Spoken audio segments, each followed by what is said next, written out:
চাটখিলে বন্যা দুর্গত মানুষের পাশে দাঁড়িয়েছে বিএনপি। সারা দেশের 11টি জেলায় ভয়াবহ বন্যার ফলে লাখো মানুষ পানিবন্দী ও অসহায় হয়ে পড়েছেন। মশলা ও ভোগ্যপণ্যের গুণগত মান নিয়ে চিন্তিত? নিশ্চিন্তে ব্যবহার করুন ফাইজাল মশলা ও ফুড প্রোডাক্টস। নোয়াখালীর চাটখিল উপজেলায়ও হাজার হাজার মানুষ পানিবন্দী জীবনযাপন করছেন। অনেক মানুষ আশ্রয় নিয়েছেন বিভিন্ন শিক্ষা প্রতিষ্ঠানের আশ্রয় কেন্দ্রে।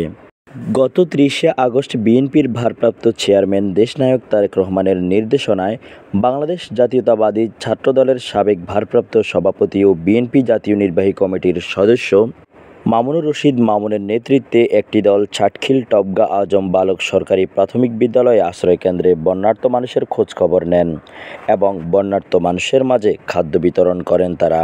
মানুষকে উদ্দেশ্য করে বিএনপির এই নেতা বলেন, আমরা সব সময় মানুষের পাশে আছি এবং থাকব।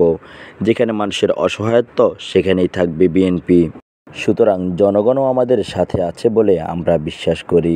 এর পূর্বেও মামুনুর রশিদ মামুন চাটখিল ও সোনাইমুড়ির বিভিন্ন স্থানে বন্যার্ত মানুষের খোঁজখবর নেন এবং তাদের মাঝে ত্রাণ সামগ্রী বিতরণ করেন। ডেস্ক রিপোর্ট, আহ্বান টাইমস।